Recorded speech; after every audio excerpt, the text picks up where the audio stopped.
See if it's gonna let me. It's loading. That's funny. I don't even. Okay, it's coming.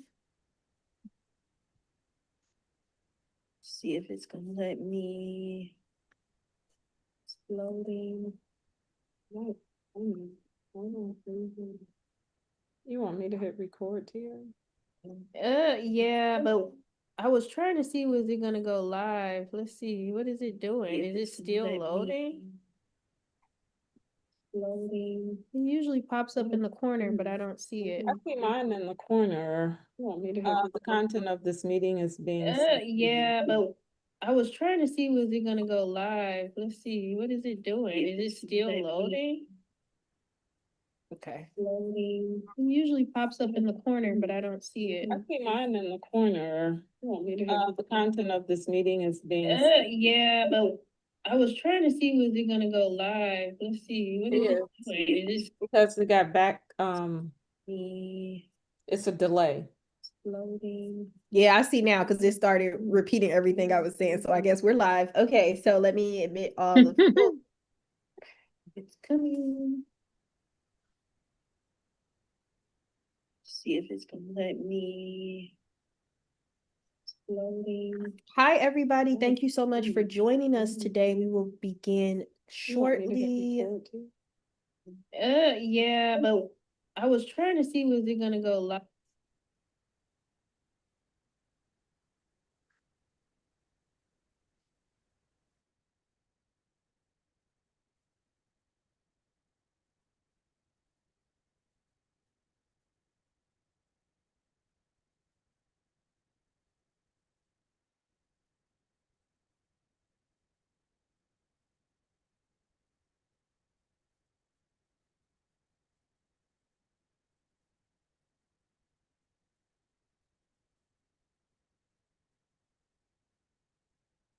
We're ready to start here. Whenever you're ready. Okay, sounds good. Hi, everyone. Thank you again, and welcome to our first Research Bites of the quarter. My name is Marilyn Willis, and I'm the Assistant Director at the amazing Center for the Study of Race, Politics, and Culture. Our goal for this series is to connect staff from across the university with faculty affiliates of the center who study, teach, and write about race and ethnicity. We wanted to create an informal and interactive space where staff can learn firsthand about some of the exciting research happening on campus and to provide an opportunity for faculty and staff to network with hope that we will find some shared interests and possibilities for future collaborations. You can subscribe to our Research Bites and CSRPC listservs to be notified of future conversations. Today, we are joined by a very special guest, Neubauer Family Assistant Professor at the University of Chicago Crown Family School of Social Work, Policy, and Practice at the University of Chicago, Janelle Goodwill. Prior to joining the faculty at the University of Chicago, Janelle earned her MSW, MS in psychology, and PhD in social work and psychology from the University of Michigan, and completed her undergraduate studies at Michigan State University. Janelle founded and directed the Positive Urban Research and Prevention of Suicide Experiences, quote unquote, Purpose Lab. Please give a warm welcome to our friend, faculty member, Janelle Goodwill. Thank you so much, Marilyn, for the introduction. And thank you to the entire Race Center, Tiara, Tracy, and Gina for the invitation to join you all today. I'm really excited to have a chance to share more about my work and to also have a more informal and I hope lighthearted, even in the midst of difficult times, conversation. So I'm going to share my screen.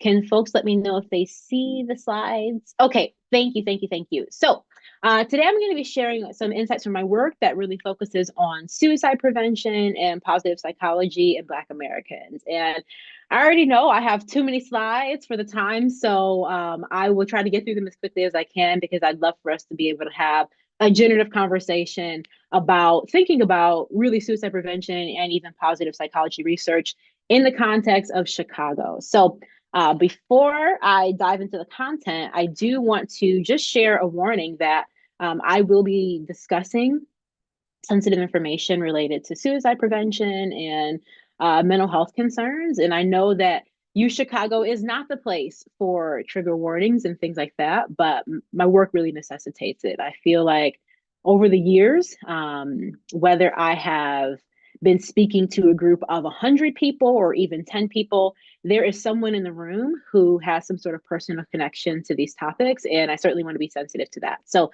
please take care of yourself in whatever way you need to as I move throughout the presentation. I'll also be sharing facts and figures, but behind each number, each rate, each percentage is somebody that we love. And, many of us might have our own personal connections to this topic. So again, please attend to whatever comes up for you during this time. And thank you for joining me today. All right, so here's what I'm going to go through today. I'm going to share a bit of my background. One thing that I love about the Research Bites is that there's an invitation to share more about your personal experience that I think other presentations don't really offer. So I'll share some of that. From there, I'm going to talk about some of my training that really, I think, laid the foundation for all the work that I'm doing now. Next, I'll talk about current projects. So some things that I'm excited about that I'm working on that focus on topics related to suicide here in the city, positive psychology, and even some local intervention work I'm doing in schools. And then I will end by sharing some insights around next steps in my work and looking ahead. All right, so in true Research Bites fashion, I'm starting with some pictures of myself and my childhood and really trying to provide some insight as to how I came into this work. So here's a picture of my mom and I. I am my mother's only child. I have older siblings. My dad was married before, but I was raised as an only child. My mom only had one kid. And so growing up, I spent a lot of time with my mom and also with other adults. And so this really began, I think, my interest in studying human behavior. I think it created the context for me developing an old soul. Just because I spent a lot of time with people who were much older than me, with my mom's friends, aunties, all sorts of people. And so that I think really was my foray into thinking about studying people in context and human behavior. Now, although I was raised as an only child, I was not alone. So while my mom only had one kid, she is the youngest of 10. So that means that I have a lot of cousins. So here's a picture of me with my cousins at my second birthday.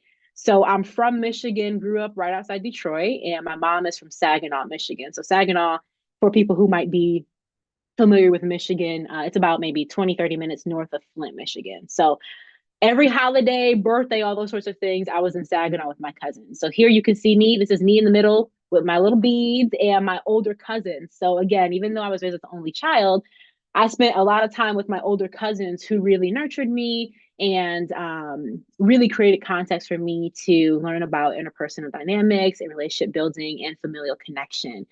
Even though, again, I grew up in the house with just my mom and I. And so a lot of the experiences that I had and that I think about even in my work are shaped by some of these early stages in my life. Now, this was at my second birthday, but I'm going to share another picture that I think reminds me of some of my earliest thoughts around race and racism. And so here's a picture of me in second grade. And so here you can see I have no front teeth. But I think what's most important here is that I'm in this uniform. So I went to a private school and I was one of the few Black students in my grade. And even at a very early age, just by having that exposure and proximity to white people and whiteness, it led me really to raise a lot of questions about what it would mean for me being one of the few Black students and the few Black girls in the class, and thinking about my connections with my peers and other students. And so really these early school experiences have shaped a lot of the ways that I think about my work and even my understandings of race and racism today. In terms of my academic training, I think it's important just to share some of my orientation. So, as was mentioned in the introduction, I did my undergraduate studies at Michigan State University. I'm from Michigan, and Michigan State really does feel like a traditional large public school, tons of students there. And it was a very important place for me, even in my own racial identity development journey, and even my thought process about what my future career would be. Once I finished undergrad, I made my way over to the University of Michigan, where I did my MSW. And so I spent 2 years at the University of Michigan doing my MSW. And while I was there, I got involved in research with a professor who ended up becoming my advisor in the PhD program. So I ended up staying at Michigan for 5 more years and did my PhD in the joint program in social work and psychology. So I think that program is really unique in the sense that you're being trained equally in both. So we take classes in both. You have to do qualifying or preliminary exams in both.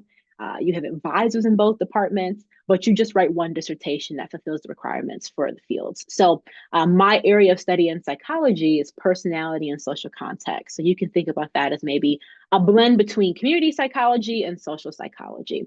All right, so I share this in terms of thinking about how I came to think about, study, understand race. And when I was looking for some pictures, I came across some that I didn't even remember taking. So this is a picture from undergrad when I was at Michigan State. And you can see that we're all wearing these shirts that say, I am a Black MSU student. So there have been some racist events that had happened on campus. And the Black Student Union leaders had created these shirts and then disseminated them to members of the student population. So my friends and I, we got these shirts from the people who led the Black Student Union at MSU.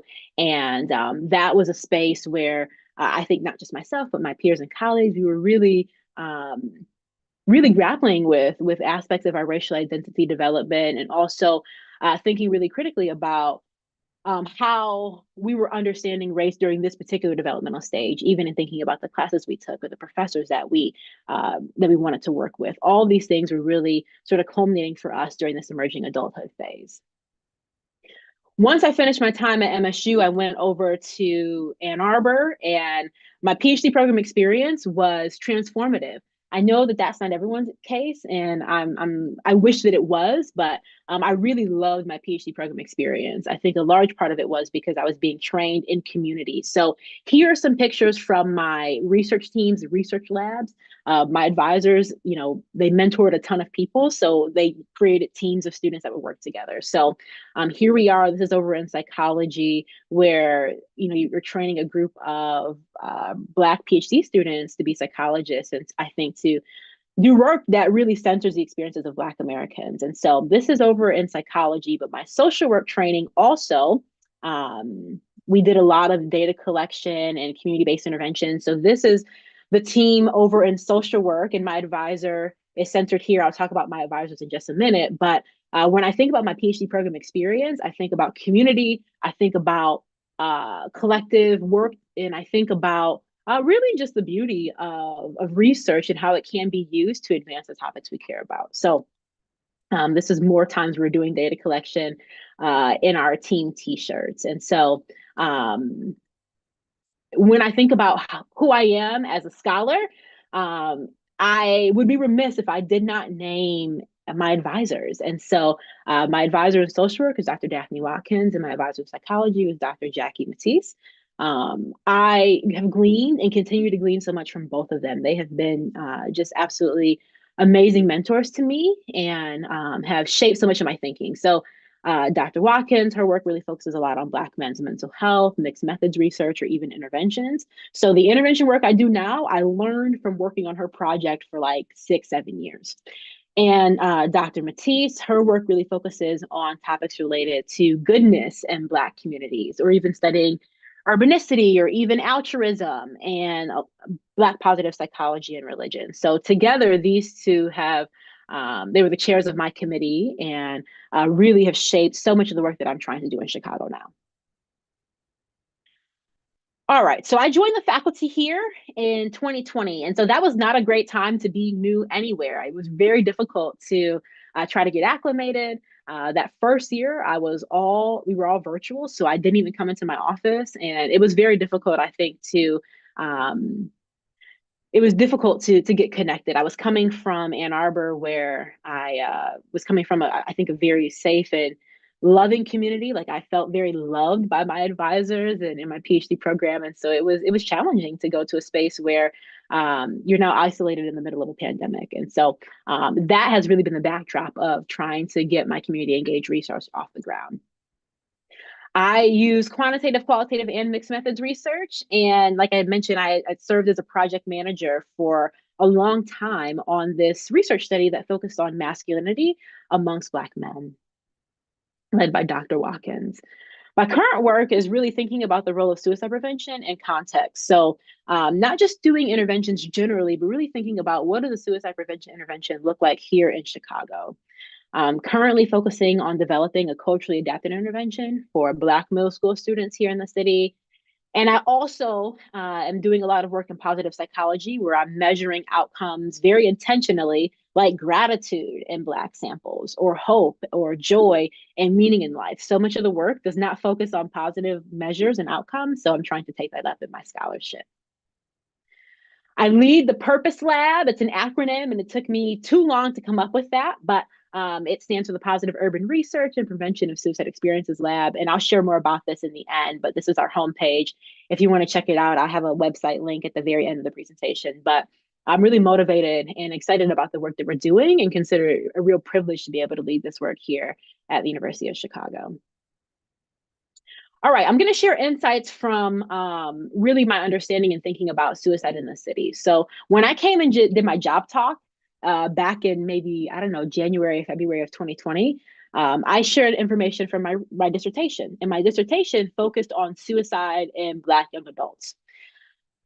As I was moving from Ann Arbor to Chicago, I began to read local newspapers. That was really my effort to try to get acclimated and learn more about what was happening locally here in the city, but also on the South Side. So I started to read news papers like the Sun-Times, or maybe Block Club Chicago, or the Tribe, or the Hyde Park Herald, or Southside Weekly. And so I was shocked when in July of 2020, I saw this article published in the Sun-Times that was written by a journalist. Her name's Lakedra Chavis, where she had the front page article that's focusing on this serious increase in suicides among Black Cook County residents. Now, again, this is July of 2020. I just started on July 1st. This was published on July 26th. And I had written my dissertation on suicide in Black young adults. And so I was really intrigued, but also just heartbroken to see that there are these increases in suicides, and I'm so grateful that this journalist, Lakedra Chavis, was really ringing the alarm and trying to bring attention to it. Lakedra wrote another article in 2021, again in the Sun-Times, where she was really pointing out this significant increase and serious rise in suicides amongst Black Cook County residents. And so in reading her work, I really felt like it could be a great place to dive deeper. And I'm very appreciative of what she shared, but it really left me with more questions. So these lingering questions around who's driving the increase in suicides among Black Cook County residents, which age groups are reporting the largest increases in suicide, and then also how are Chicagoans actually dying by suicide. So when thinking about intervention, the method people actually use to end their life is a really important aspect for clinicians and researchers to recognize. So my colleague, Rachel Basile, and I went to the same data source, and we analyzed data from the Cook County Medical Examiner's Archive, and we analyzed suicide rates amongst Chicagoans between 2015 and 2021. And so we narrowed our focus to focus really on suicide in Chicago alone, not Cook County generally, because we wanted to be able to really offer more implications for the city of Chicago and opportunities for intervention. And we published this study last year in the American Journal of Public Health. And I think the findings are alarming in the sense that I think it's highlighting some overlooked areas of intervention research moving forward. So in our study, we analyzed suicide rates across and within race groups, and we found that suicides were increasing significantly for Asian females, for Latinos, and also for Black men and women in Chicago. The suicide rates remained highest for white men, but these trends for white women and men were decreasing. And so essentially what we found here, these graphs show us is that while the suicide rates remain highest for white men in Chicago, we found some really concerning trends that were increasing upwards for Black Chicagoans who are men and women, but also Latinos in the city.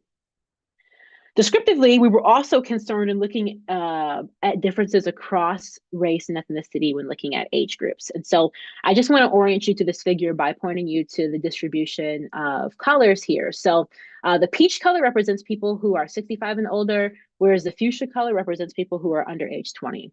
All right, and so this is the percentage or the proportion of people who died by suicide across the years here. And what we found, I think, points to some really concerning implications for the urgency of doing this work in Chicago right now.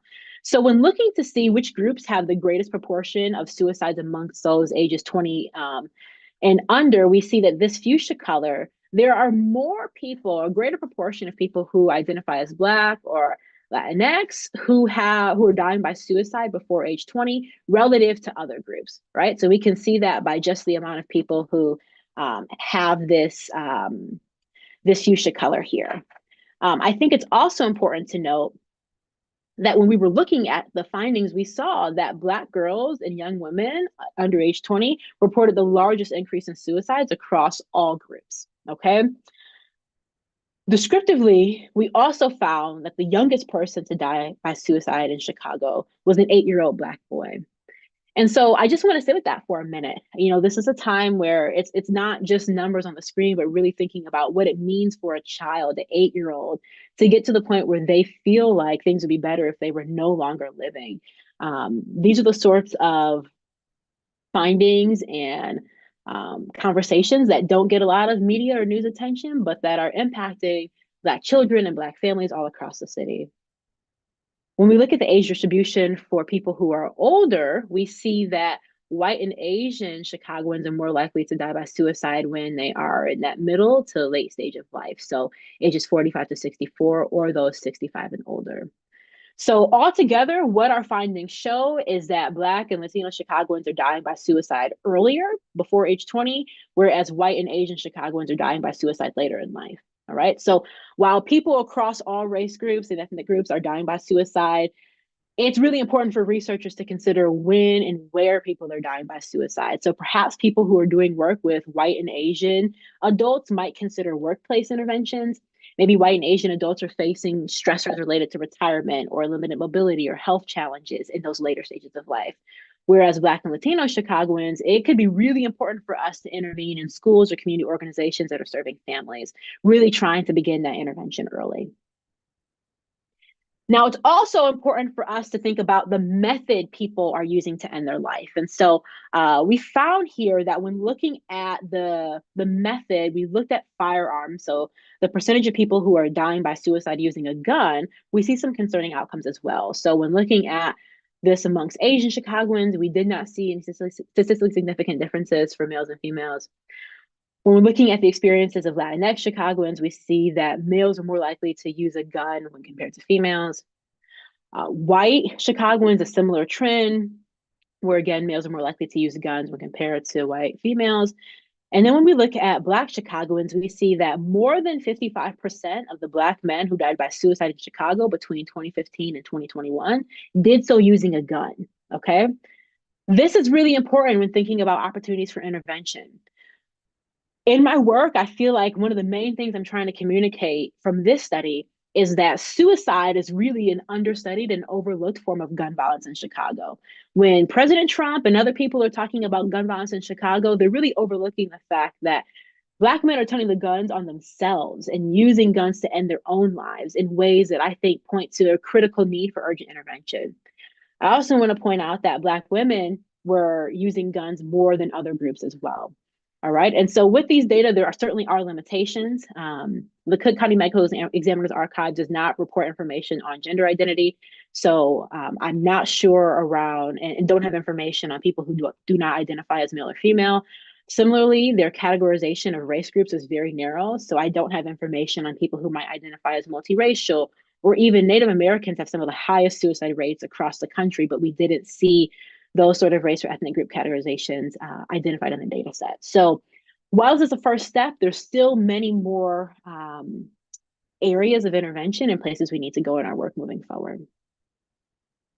So when thinking about the dissemination of this work, I've tried and have really been trying to think critically about how to ensure that this information doesn't just stay behind a paywall where people can't access the findings. So been trying to write some op-eds for public outlets to engage broader conversation. PBS NewsHour came to campus and did an interview. I will say this one video has gotten way more views and citations than the actual journal article, but it was, I think, very meaningful for them to come and do a story on this study. And they also highlighted one of my community partners in this segment as well. In a related study, I asked young adults, Black young adults, to report why they considered suicide. And one of the primary reasons Black young adults reported that they considered suicide was feeling hopeless about the future. And I collected these data a couple of years ago. But if you can imagine what Black young adults might be feeling and experiencing right now, I again think it points to the need for urgent intervention. And so when seeing that Black young adults were reporting that they considered suicide because they felt hopeless about the future, it really led me to consider ways that positive psychology in particular could be an avenue to intervene. So any of us who have people in our life who've been suicidal can tell you that simply telling somebody not to take their life is not helpful. We really do need to offer people some pathways towards hope, towards healing, towards helping them believe that there is something worth living for. Okay. And I really think that positive psychology is a pathway towards prevention that can be leveraged during this time. And so there's a lot that I want to say here, but I want to highlight that really my thinking around positive psychology is really grounded and has been cultivated by what I've learned from one of my mentors, Dr. Matisse, who I highlighted earlier. And she has this really beautiful book chapter that she published in 2016. And this sentence always grips my heart. This sentence says, the field, she's referring to psychology, the field has not imagined African Americans as people who experience joys, desires, passion, and growth, or who make loving or compassionate sacrifices for others. So again, she's referring to the field of psychology here, but I feel like I can say that about so many fields, whether it's social work, whether it's education, whether it's medicine, whether it is economics. There are so many fields that focus on the deficit framing alone. It's possible that a researcher could build a very successful and lucrative career writing NIH grants that focus only on the negative outcomes. And they're never pushed to think about the positive aspects that could be leveraged to promote hope and healing for Black communities moving forward. And so this orientation to the work is really shaped by how I was trained and Dr. Matisse's approach to really thinking about pursuing goodness and measuring that in Black communities. So I don't have enough time to spend here as I want, but I'm just going to highlight a few of my studies that do focus on positive psychology aspects. So recently published a study with my colleague at University of Toronto that was looking at this experience of gratitude amongst Black Americans and how there's connections between religion and gratitude and reduced suicide risk. In another study, I was measuring hope and joy and trying to understand what factors contribute to increased feelings of hope and joy. In this study, I found that having a sense of purpose and meaning in life was the strongest contributor to experiencing joy, even in the midst of, or even while accounting for or adjusting the models to account for things like financial hardship and fear of the pandemic. And in another study, I tried to understand this link between hopelessness and suicide risk and found that having a sense of purpose and meaning in life can buffer or protect against feelings of hopelessness when predicting suicide outcomes. So essentially, even if somebody feels hopeless, if they can hold on to believing that they have a sense of purpose and meaning in life, that can help ultimately protect against the onset of suicidal thoughts and plans. Now, I have much more to say about this, but I'm going to move forward for time's sake because I want to share more about the intervention that I'm working on. So as I think about really reimagining doing research with and in service to Black communities here in Chicago, and even thinking about integration of positive psychology in a space like Chicago that's been heavily researched, but there's been, I think, very few studies that focus on positive outcomes or even center Black students in the work. I'm currently leading a suicide prevention intervention in schools that I think has been really transformative to my time here and has really pushed my thinking and my work. So I am in the process of developing a cultural adaptation of the Signs of Suicide program. So the Signs of Suicide program is recognized as it being an evidence-based youth suicide prevention intervention. I use the air quotes intentionally because what it means for something to be evidence-based is really dependent upon who was it developed for, when, in what context. And a lot of the interventions around suicide prevention do not focus on Black youth. And so I felt like there was really an opportunity to think about adapting this intervention to consider how these targets could be changed for Black youth. And I do want to add a caveat that I'm happy to talk about in the Q&A, is that I was not trained to do adaptations. I was trained to do interventions, really culturally grounded interventions, building them in relationship with communities. But I'll share more about why I opted to do this adaptation approach in the Q&A if folks are interested in that. So this intervention is video-based and it's implemented in schools. The topics really focus on helping young people recognize the suicide warning signs and then also teaching them how to seek help from a trusted adult, okay? And so my team and I are focusing on implementing this intervention in middle schools. We will collect survey data, we will show the students the interventions and then measure changes before and after they view the video interventions. The videos focus on things like substance use or bullying on social media or even navigating family conflict. But when you see the videos, they're really helpful videos, but the context and the setting of the videos do not focus on the experiences most pertinent to Black youth.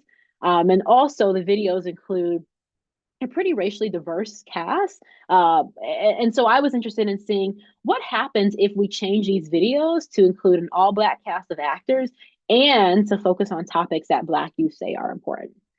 So this study is funded by the NIMH in the before times, before Trump 2.0 came into office again. So it was initially funded in 2020. We began the intervention by doing interviews, dyadic interviews with Black youth and their parents. And so we showed them the intervention and we asked them what sorts of things do they think should be changed. From there, we developed the cultural adaptation. So we rewrote the video scripts, hired a production company, which I'll share more about in a moment. We reshot the videos and created the new intervention content. And then in phase 2, we'll pilot test the intervention across 4 schools. So I won't spend too much time here because I want to get to the Q&A, but the intervention content is 3 short video vignettes where there are kids who are acting out these different scenarios that young people might actually find themselves in. And our team has adapted these videos so that they're more culturally salient for Black students. And these videos are shown in a single class period. In terms of the design, we're working with 4 schools where 2 schools are going to get the existing intervention and 2 schools are going to get the culturally adapted version. And we're going to compare outcomes to see if young people, if Black students who receive the culturally adapted version are reporting better mental health outcomes 3 months after the post-test. Some of the key intervention adaptations focus on these experiences of socialization, racial socialization, and racial identity. So racial socialization is really an aspect where psychologists are oftentimes thinking about these messages about race and racism that are transmitted from parents or family members to the young people. So racial identity is really concerned. It's a multidimensional measure, but it can be construed over thinking about the ways that young people actually feel about being Black. How central or salient is connecting to other Black people to their self-concept? Is it important to them that they identify as Black? I think it's important to note that not every Black person feels that being Black is important to them, and accounting for those individual differences in research is really important. So when thinking about racial socialization, one aspect of this is preparing children for racism and for bias. So I don't know if I have any Gilded Age fans on the call right now, but I love this show. I'm shocked by how much I watch it and how I flew through it. But this character, Peggy, I'll be really quick here. This character, Peggy, she's a journalist and it takes place in the 1880s.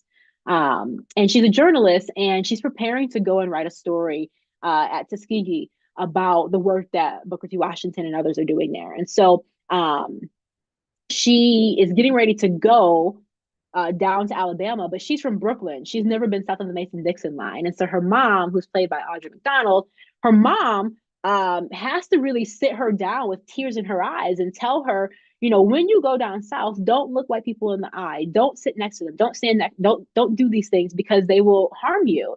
And your life could be at stake. And so that is an example of racial socialization, how Black parents in the 1880s and even still today are having to prepare their kids to face bias and racism. A more contemporary example might be Black families who in Chicago are preparing their kids for interactions with the police, preparing their kids for what to do, what to say, to place your hands on the steering wheel, to not make sudden movements. That would be a more contemporary example. Racial identity, though, speaks to these different dimensions related to how important or how salient someone's racial identity is to their self-concept. So an example that I use in my Black psychology class, where I'm happy the students actually, watch Fresh Prince because they're pretty young. They were born like after 2000. But you remember this episode, Carlton grew up going to a prep school in predominantly white neighborhood, very affluent community. And so once he and Will are at UCLA, he is wanting to join a Black fraternity and he ends up not being selected and he's rejected, and experiencing this rejection from other members of his group could shape the way that he feels in terms of the depth of his connection with other Black people. And so that is just one component, one dimension of racial identity. There's much, much more I could say about that, but for time's sake, I'm going to keep moving forward. So in our work, we've partnered with local schools, we filmed the intervention content, we formed a youth advisory board where we had 11 middle school and high school Black students come to campus and give us feedback on this process. And now we're actually trying to recruit and implement the intervention.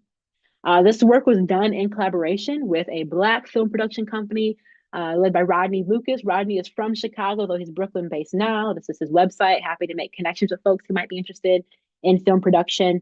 So here's a picture. Rodney's here in the middle with the hat. And so we worked with Rodney to create new videos that really do include information that Black youth and their parents told us would be important to include in a suicide prevention intervention. I won't spend time here, but just know it's taken us a long time. It's literally taken us years. I hope that this would be a quick process, but it has not been. But that's okay. I think doing community engaged work requires the time that oftentimes takes more time than we anticipate. So I'll say that this is a clinical trial. It's an intervention with NIH, and the timeline from NIH doesn't always align with the timeline of the community and the timeline of the schools and the timeline of the counselors and the principals. And so that's been something to navigate that I'm happy to talk about in the Q&A. Even still, I'm grappling with what it means to lead NIH-funded work at this time. So this is a pilot intervention. The whole point of this pilot intervention was designed to help me prepare to apply for a larger grant that focused on Black youth suicide prevention. But the funding landscape is looking very different now. And I think that certainly has implications for the work that myself and my colleagues across the country are able to do in this moment. So I'm very much aware and spending a lot of time with my collaborators thinking about how doing this work very unapologetically, doing this work with and for Black students here in Chicago during this time is a political act. So when we see that the White House is threatening to withhold funds over the Black Student Success Plan in Chicago public schools, or how the administration wants to have a lot of oversight and control over what sorts of resources are made available to Black students and their families here in the city, it does have implications for the work that we're doing. And I can say that I have colleagues whose work was funded by the NIH, but then their funding for their grant was terminated in the middle of an intervention, in the middle of data collection. And so just as we're beginning to make some strides forward and trying to find solutions for Black youth, the current presidential administration has terminated a lot of those projects. Even still, I am on a mission to find joy in the midst of what feels like chaos and a lot of difficulty and strife. And so for me, one major highlight has been training students. So here are some of the students and staff who are part of the Purpose Lab.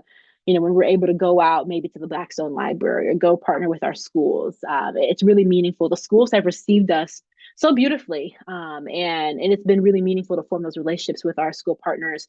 I can't say the school names, but I can say that they're in Woodlawn, Inglewood, and Bronzeville. And so that has been really a bright spot and a bright light in this work, is that we've been entrusted to come into the schools to build relationships with our school partners, and being able to train students and staff has been very meaningful for me personally and professionally. Teaching in the college has also been a source of joy for me. So even though I study very heavy topics, I think that being able to engage with students in the college has been really helpful. So, Crown, we don't have an undergraduate major, so most of the time I teach master students, but it was really meaningful to teach an undergrad course last year, and I'm gearing up to teach Black psychology again next year.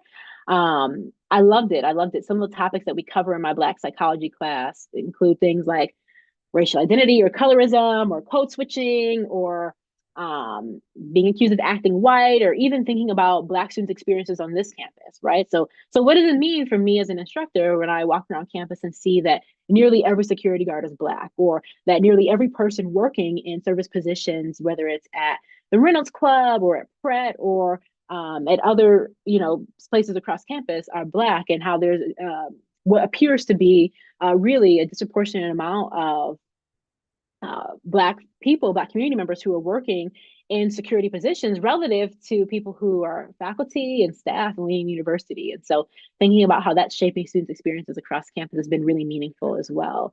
Here's a picture from our class that I so enjoyed, and I'm excited to teach this class again in January. I think really quickly, I'll just end that there's motivation to continue our work and continue writing. So I think that the importance of conducting and publishing our research is more imperative now than maybe even ever. I want to end just by highlighting that the Doll study, led by the Clarks, Dr. Mamie Phipps Clark and her husband, Kenneth Clark, you all might be familiar with this, the Doll study, where they had Black children ages 3 to 7 come to their center in Harlem and they did experiments, and they showed that racial bias and racial preference begins very early. They showed a Black and white doll, and nearly every time Black children were selected, that they thought the white doll was prettier, smarter, more preferable. And they showed, like, once the Black children were reminded that actually the Black doll is more like them, it was very clear that the students began to develop a negative self-esteem and connection to their Blackness and racial identity. And so aside from the study just being very interesting, their studies were used in the Brown versus Board of Education, the initial 1954 ruling. So here we've got the attorneys with the NAACP Legal Defense Fund, James Nabret, Thurgood Marshall, before he became a Supreme Court justice, and George Hayes. They went to the Clarks, and who were psychologists, and they asked about their research. And so these are the Clarks, psychologists, Dr. Mamie Phipps Clark and Kenneth Clark, and they were the first and second Black Americans to earn their PhDs in psychology from Columbia. But I say all this to say that their work was used, it was instrumental in this landmark piece of legislation, the Brown versus Board of Education ruling. And so when I think about the time we're living in right now, I imagine that the work that we're writing, that we're publishing, that we're trying to get out this time, it serves a purpose, and it can be used to advance the important topics that we care about. So I'll end just by saying thank you to my Purpose Lab team, all the students, the collaborators, the alumni who've been a part of our work, and also the families who have been involved, our CPS partners, Rodney Lucas and Southside Films, and the NIMH. So I'll stop there so we can have 15 minutes for questions. Thanks so much.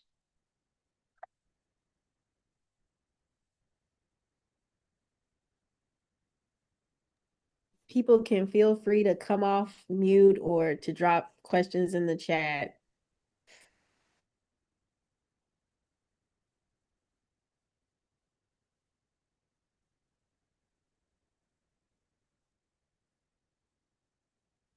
Thank you for your presentation. I have a question. Go ahead, Tracy. Oh, I'm so sorry. You go first. You go first. Okay. First of all, thank you so much, Dr. Goodwill, for your presentation and for this very critically important work that you're doing for our communities. Really, really important. Something you alluded to and you said you might talk about more is the whole idea of a cultural adaptation versus the way that you would prefer to work or the way that you normally work. Can you say a little bit more about that? Yes, yes, happy to. Thank you so much again for the invitation, my fellow Michigan alum. And so like I said, was trained not to do an adaptation. Adaptation is when you are saying, hey, this worked for a sample that is predominantly white, and now I'm going to adapt it to see if it fits for a different group. And I don't love that. I don't think that is the best way for me to go about the work that I want to do. I would much rather prefer to build something in community and collaboration with others that grows really organically. What happened here, though, is that the NIMH in 2020 and 2021, really they began to realize that they had missed this spike in suicides amongst Black youth, and they missed the train on that, in my opinion. And so they began to publish these requests for applications in a really short time frame. So they would publish a request for applications, but you didn't have much time to prepare the application. So it was like a real rush to try to get some work funded by the NIH. And so in order to get sort of intervention work funded, you have to have pilot data. And I was just starting my faculty position and I didn't have pilot data. I hadn't already developed an intervention. And so I felt like at that point, in order to be able to be responsive to the grant and to submit a grant at that time, I needed to have pilot data, and I didn't have that. And so I chose to do the adaptation, which has not been any shorter than it would have been to build something from the ground up. But it is a fundamentally different way about doing science. And so I can't say that it's something that I would recommend others do. I think it's what a lot of psychologists do anyway, but I still think that there's something really meaningful about building something with the community you're a part of instead of taking something that was meant for somebody else or meant for a general population and then adapting it.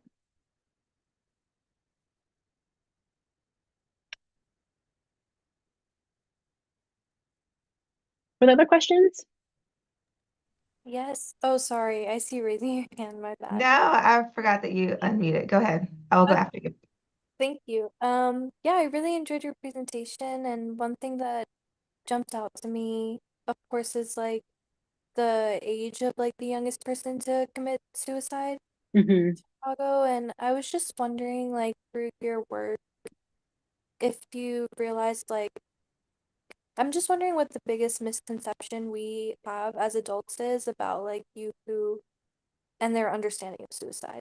Hmm. Well, that's a good question. I think there's many things, but I would probably say that adults probably underestimate the role of impulsivity. So I think young people have a very difficult time understanding the finality of suicide, right? Like young people, maybe they're being bullied by, horribly by somebody at school and they just want the pain to end, but they may not recognize that if they do this action that they're not coming back. And so I think that young people might, depending on their age, have difficulty understanding the finality. Also, the role of impulsivity is really important. So their frontal lobes are not fully developed. Um, and so, in an attempt to try to quell the pain, they might turn to or make an attempt, again, without understanding the long term implications and that it really could lead to ending their life.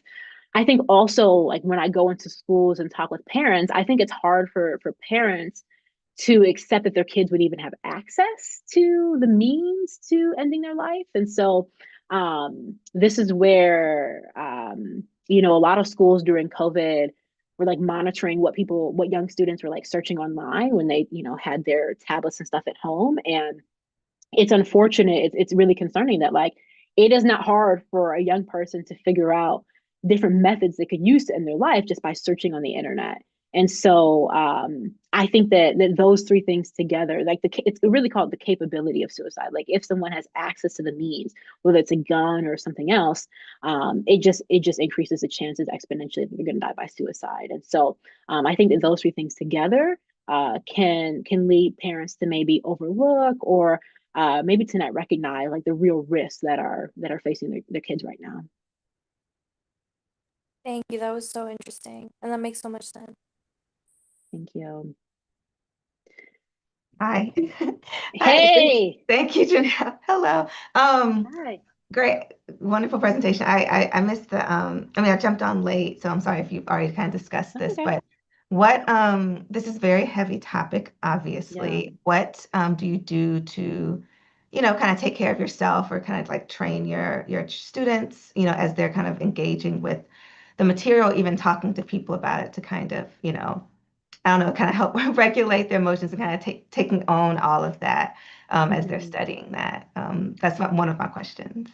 Yeah, yeah. So for me, I mean, I was first trained to do clinical work. I just didn't go into clinical work full time. So like I did my MSW and was trained to do therapy, but then ended up doing a PhD. So I think I rely a lot on that training. But then also, I'm certainly not the first person to be interested in this work, and I'm not the only person in my, school department or even at the university who's doing work in this area. So I do lean a lot on others who have already been going into the schools or working with young people and their families and responding to very practical, immediate needs. Like I've been going into schools and I was at one school in Bronzeville, talking about, I'm there, talking about young people's suicide risk. And, there's parents who come up to me afterwards and tell me that the parents themselves have previously been suicidal. So even just thinking about the needs to respond to like parents' mental health needs right now, like I'm very concerned about parents. I'm not an expert on parent mental health, but by being in schools, talking with parents, going to parent teacher conference, like Black parents have been very open with me about the stress and pressure and financial hardship they're under. And young people, they're not experiencing these mental health concerns in a vacuum. They're existing within a school, a system, a family.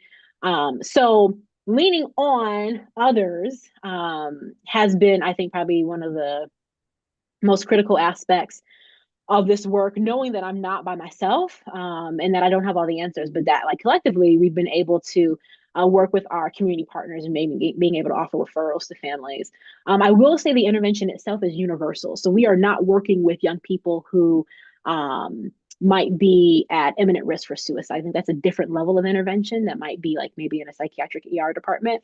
And so even the intervention content itself, it's not saying the word suicide a ton of times. Like the young people, our RAs are not doing like direct counseling or therapy with them. But even still, I think that your question points to some more work that I can do to ensure that I'm providing support for them. But it's been a lot of reflection, a lot of debriefing, a lot of referral to others, and even continuing to process and talk with our school counselors who've been like, probably some of the most important people in the work. So that's what comes to mind. Thank you. I have a quick follow-up question.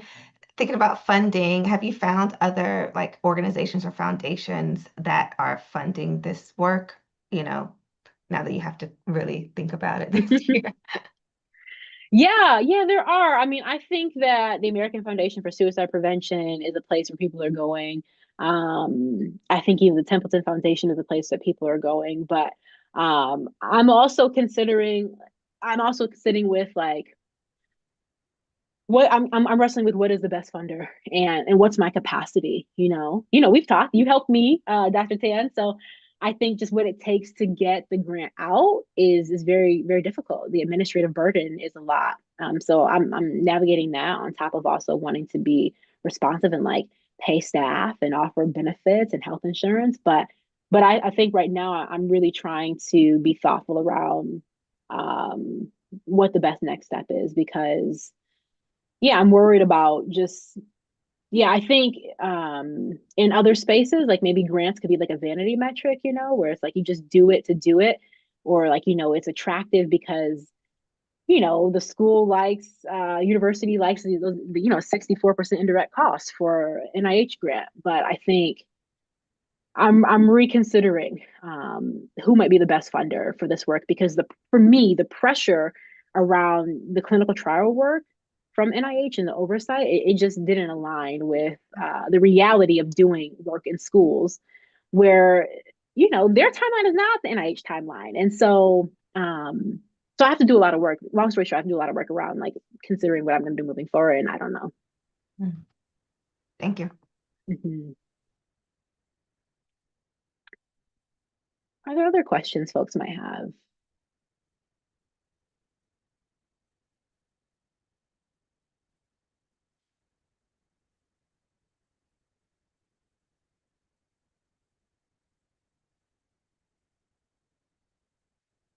If not, that's fine. I think one thing I'll say is that maybe as I talk, maybe we have like 4 minutes left anyway. So one thing that I've been thinking about is, I came in 2020 and that was not a great time to be new. And I think I feel it's been challenging for me to find like other researchers who's focus on like Black mental health across the university and looking at psychology or even public health sciences or critical development or sociology, people who definitely do identity work. So, like Margaret Beal Spencer retired recently as I was coming, so bummer, but now folks like Annie Rogers was there and other places. And so if folks have ideas or if you know of folks who might be doing related work. There's other people I haven't connected with yet. Like I know in comparative human development, Missionary Keels is doing work around trauma in schools and others. But if folks know of anybody else who might be interested or whose work you think might be related, I welcome you to send me a note and let me know because I'm always excited to connect with collaborators and I would love to work with other people who are focused on this topic.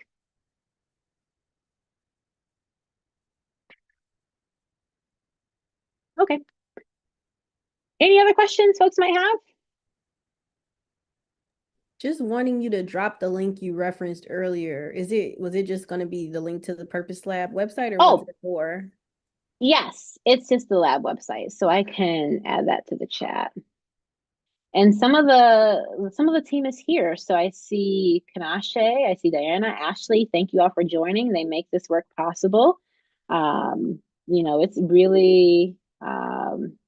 It's really time consuming work. And so I'm really honored to be able to work alongside of them. It's been great. So thank you. Yeah, so that's the link to our website where we share information about our work. We're in the thick of recruitment right now. So I'm hopeful that by the end of this academic year, we will have some preliminary data that I can then maybe come back and share another time around the findings to see if my hypothesis is correct that maybe the students who get the culturally adapted version are reporting some improved mental health outcomes. So great. Okay. Thank you. Anything else? Any other final questions before we part ways today? Anybody? No, thank you so much for your talk. We really appreciate it. Thank you so much. Have a great Wednesday, everybody. Bye-bye. Great.